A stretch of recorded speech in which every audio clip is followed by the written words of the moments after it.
বিগত কয়েকদিন ধরে ধর্মতলায় একটা সিনেমা চলছে। যদিও সিনেমাটা দেখতে বিশেষ লোকজন ভিড় করছে না। সিনেমার নাম ধর্না যখন গ্রামা। সিনেমার মূল চরিত্রে রয়েছেন আমাদের রাজ্যের মুখ্যমন্ত্রী মমতা বন্দ্যোপাধ্যায়। মানুষজন কটাক্ষ করে বলছেন ধর্মতলার নাম বদলে ধর্নাতলা রাখলেই হয়। দেখুন, যখনই রাজ্যে কোনো প্রশাসনিক অচলাবস্থা তৈরি হয় বা তৃণমূল রাজনৈতিকভাবে ব্যাকফুটে চলে যায়, তখনই মুখ্যমন্ত্রী মমতা বন্দ্যোপাধ্যায় ধর্নায় বসে যান। এটা অবশ্য তার অনেক পুরনো দিনের অভ্যেস, মানে এই ধর্না দেওয়ার বিষয়টা আর কি। আজ এই নিয়ে আমাদের ভিডিও, ধর্না যখন ড্রামা। শেষ পর্যন্ত সঙ্গে থাকবেন। আজকের এই ভিডিওতে আমি মমতা বন্দ্যোপাধ্যায়ের এই যে সংবিধান বিরোধী ধর্নার আসল উদ্দেশ্য সেটা ফাঁস করে দেব। যারা ধর্নার নাম করে বাংলাকে অচল করতে চায় তাদের মুখোশ আমি টেনে খুলে দেব। নমস্কার, আমি স্বাতী। মাধ্যম ইউটিউব চ্যানেলের আরো একটি ভিডিওতে আপনাদের স্বাগত জানাই। দেখুন, বিগত কয়েকদিন ধরে মুখ্যমন্ত্রী মমতা বন্দ্যোপাধ্যায় একটা বিশাল মঞ্চ খাটিয়ে সেখানে ধর্ণা দিচ্ছে। নির্বাচন যখন প্রায় দোরগোড়ায়, মানে হাতে গুনলে আর 100 দিনও বাকি নেই, ঠিক এমনই একটা গুরুত্বপূর্ণ সময়ে কেন ধর্ণা মঞ্চে সময় নষ্ট করছেন মুখ্যমন্ত্রী মমতা বন্দ্যোপাধ্যায়? এই প্রশ্নটাই ঘুরে ফিরে উঠছে বাংলার আনাচে কানাচে। উত্তরটা খুব স্পষ্ট, দেওয়ালে পিঠ ঠেকে গেছে তার। নির্বাচনী ময়দানে লড়ার আগেই মানসিকভাবে হেরে গিয়েছেন মুখ্যমন্ত্রী মমতা বন্দ্যোপাধ্যায়। আর এটা বুঝতে পেরেই বাংলার মানুষের থেকে সহানুভূতি কোরানোর জন্য তিনি ধর্ণার নাটক করছেন আরো একবার। কখনো সেই ধর্ণা থেকে সরাসরি হুমকি দিচ্ছেন হিন্দুদের, আবার কখনো বা বিজেপি কর্মীদের তিনি হুমকি দিচ্ছেন। পরপর দুটো ভিডিও রইল আপনাদের জন্য, দেখলেই বুঝতে পারবেন ঠিক কোন ষড়যন্ত্র করে চলেছে তৃণমূল এই ধর্ণার আড়ালে। ভিতুর দল, কাপুরুষের দল, মানুষ আসছে না, মানুষের সমর্থন নেই। তৃণমূল কংগ্রেস কর্মীদের কাছে, ভোটারদের কাছে এসছে লিফলেট বের করতে। গলায় দড়ি দিয়ে মরা উচিত তোদের। কেউ ছাড়বেন না কোনো এলাকায়। আমরা আছি বলে না আপনারা সবাই ভালো আছেন। আর যদি আমরা না থাকি কোনোদিন সেরকম আসে, 1 সেকেন্ড লাগবে। একটা কমিউনিটি যখন জোট বাঁধে না, ঘিরে ফেললে 1 সেকেন্ডে দেবে একদম 12টা বাজিয়ে। যদি নিজেদের 13টা বাজাতে না চান, বিজেপির অপপ্রচারে কেউ ভুল বুঝবেন না। দেখুন, হিসেবটা খুব স্পষ্ট। এসআইআর এ এখনো পর্যন্ত নাম বাদ গিয়েছে প্রায় 58 লক্ষের, বিবেচনাধীন রয়েছে আরো 60 লক্ষ। কাজেই তৃণমূলের এবং অনুপ্রবেশকারীদের যে তথাকথিত ভোট ব্যাংক ছিল, যা তৃণমূলের একটা বড় কোর ভোট ব্যাংক হিসেবে কাজ করত, মানে তাদের স্ট্রেংথ ছিল, সেই ভোট আর ধরে রাখা যাচ্ছে না।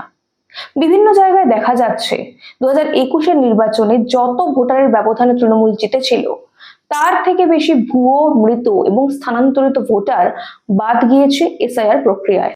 বিভিন্ন জায়গায় দেখা যাচ্ছে 2021-এর নির্বাচনে যত ভোটারের ব্যবধানে তৃণমূল জিতেছিল, তার থেকে বেশি ভুয়ো, মৃত এবং স্থানান্তরিত ভোটার বাদ গিয়েছে এই সংশোধনীতে। কাজেই দেওয়ালে পিঠ ঠেকে গেছে শাসক দলের। আর তাই ভোটার তালিকা সংশোধন আটকাতে বারবার নানা রকম পদ্ধতি অবলম্বন করছে তৃণমূল। শুরুর দিকে মুখ্যমন্ত্রী মমতা বন্দ্যোপাধ্যায় বলেছিলেন তার লাশের উপর দিয়ে এসআইআর করতে হবে। 21শে জুলাই মঞ্চ থেকে তিনি এই ঘোষণা করেছিলেন। তারপর প্রায় 6-7 মাস কেটে গিয়েছে, কিন্তু আইনি প্রক্রিয়া বন্ধ করা যায়নি। উপায় না দেখে সুপ্রিম কোর্টে গিয়েও এক প্রস্থ নাটক করেছিলেন তিনি, কিন্তু সেখান থেকেও হতাশ হয়েই ফিরতে হয়েছে। এবার এই নাটকের শেষ ধাপ ধর্ণা, কিন্তু সেটাও বিশেষ খাচ্ছে না বাংলার মানুষ। মধ্যপ্রাচ্যে যুদ্ধ আর ওয়ার্ল্ড কাপের রেশ নিয়েই মেতে থাকা বাঙালির কাছে এই ধর্ণা এখন গুরুত্বহীন। ধর্ণা মঞ্চে ভাড়া করা কিছু মুখ আর বুদ্ধিজীবীরা থাকলেও মঞ্চের তলায় দর্শক আসল একেবারে ফাঁকা। কাজেই এই ধর্ণা সিনেমাটাও একেবারে ফ্লপ। এরপর হয়তো বাকি রইল হাত পা ভাঙার নতুন কোনো নাটক।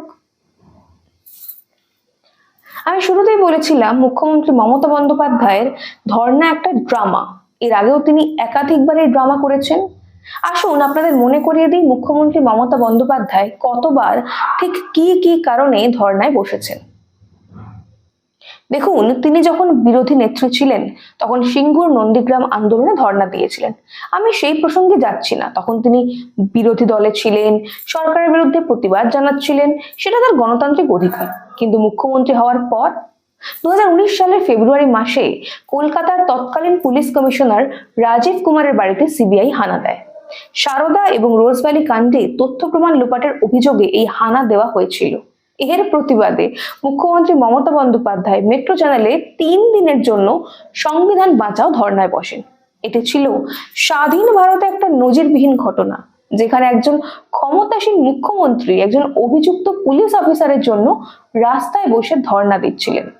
এরপর আসুন 2021 সালে বিধানসভা নির্বাচনের প্রচার চলাকালীন উস্কানিমূলক মন্তব্যের অভিযোগে নির্বাচন কমিশন মমতা বন্দ্যোপাধ্যায়ের ওপর 24 ঘন্টার প্রচার নিষেধাজ্ঞা জারি করেছিল। এর প্রতিবাদে তিনি গান্ধী মূর্তির পাদদেশে হুইল চেয়ারে বসে ধর্ণা দিয়েছিলেন, যা ছিল স্পষ্টতই কমিশনের নিরপেক্ষতাকে চ্যালেঞ্জ জানানো। এরপর 2024 সালের ফেব্রুয়ারিতে মুখ্যমন্ত্রী রেড রোডে 48 ঘন্টা ধর্ণায় বসেছিলেন। তিনি দাবি করেছিলেন বকেয়া টাকার জন্য এই ধর্ণা, মানে কেন্দ্র সরকারের কাছে নাকি বিপুল টাকা বকেয়া রয়েছে এই রাজ্যের। কিন্তু বিজেপি বারবার তথ্য দিয়ে দেখিয়ে দিয়েছে যে রাজ্য সরকার কেন্দ্রীয় প্রকল্পের খরচের সঠিক হিসেব বা ইউটিলাইজেশন সার্টিফিকেটই জমা দিতে পারেনি। যখন রেশন দুর্নীতি বা নিয়োগ দুর্নীতিতে ইডি এবং সিবিআই ধরপাকড় বাড়াচ্ছিল, তখন নজর ঘোরাতেই এই ধর্ণার আয়োজন করেছিলেন মমতা বন্দ্যোপাধ্যায়।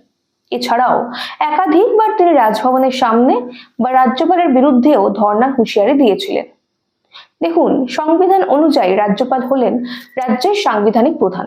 তার বিরুদ্ধে এই ধরনের আচরণ সরাসরি সংবিধানের অমর্যাদা।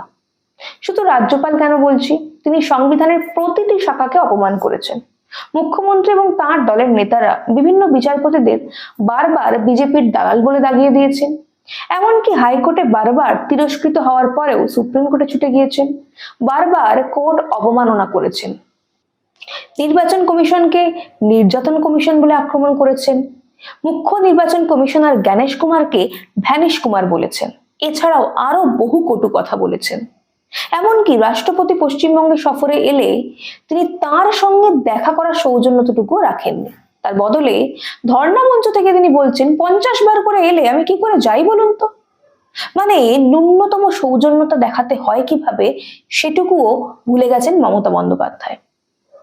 এবার আসা যাক সবচেয়ে বড় প্রশ্নে, একজন মুখ্যমন্ত্রী কি এইভাবে বারবার ধর্ণা দিতে পারেন? আইন কি বলছে? ভারতের সংবিধানে প্রতিবাদ করার অধিকার সবার রয়েছে, কিন্তু সেটা পাবলিক অর্ডার বা জনজীবন ব্যাহত করে নয়। ধর্মতলার মতো ব্যস্ততম মোড়, যা কলকাতার হৃৎপিণ্ড, সেখানে দিনের পর দিন রাস্তা আটকে ধর্ণা দেওয়া কি বেআইনি নয়? সাধারণ মানুষ যখন অফিসে যান, ছাত্রছাত্রীরা যখন স্কুলে যায়, তখন কেন তাদের ট্রাফিক জ্যামে নাকাল হতে হবে? একজন সাধারণ নাগরিক যদি এভাবে রাস্তা আটকে মঞ্চ বাঁধে, তবে পুলিশ কি তাকে রেয়াত করবে? তাহলে মুখ্যমন্ত্রীর বেলায় কেন নিয়ম আলাদা? মনে রাখতে হবে, তিনি শুধুমাত্র একটি রাজনৈতিক দলের নেত্রী নন, তিনি রাজ্যের প্রশাসনিক প্রধান। তার কাজ প্রশাসন চালানো, রাস্তা আটকে ট্রাফিক জ্যাম বাড়ানো নয়। এই প্রসঙ্গে আমার একটা মিম মনে পড়ে গেল। লোকজন লিখছে, সেই যদি রাস্তা আটকে ট্রাফিক জ্যাম করে ধর্ণা দিতেই হয়, তাহলে চিংড়িঘাটার মোড়ে ধর্ণা দিন, অন্তত সেখানে মেট্রোটা তাড়াতাড়ি হবে। সাধারণ মানুষ এমনি সেখানে জ্যামে আটকে থাকে, অ্যাটলিস্ট ধর্ণা দিলে যদি কোনো কাজ হয়।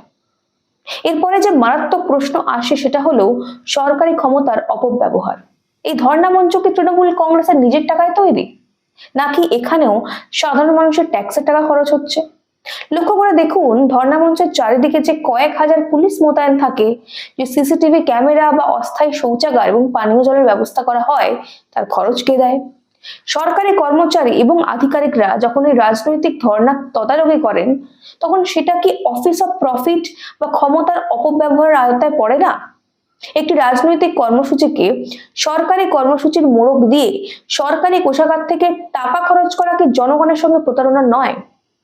সবশেষে একটি প্রশ্ন রাখা প্রয়োজন, এই একই জায়গায় যদি অন্য কোনো বিরোধী রাজনৈতিক দল, ধরুন বিজেপি বা বামেরা, এভাবে রাস্তা আজকে দিনের পর দিন ধর্ণা দিতে চায়, তবে কি কলকাতা পুলিশ তাদের অনুমতি দেবে? মোটেও নয়। সাধারণ চাকরি প্রার্থীরা যখন হকের দাবিতে ধর্মতলায় বসেন, তখন তাদের টেনে হিচড়ে প্রিজন ভ্যানে তোলা হয়, তাদের ওপর লাঠিচার্জ করা হয়।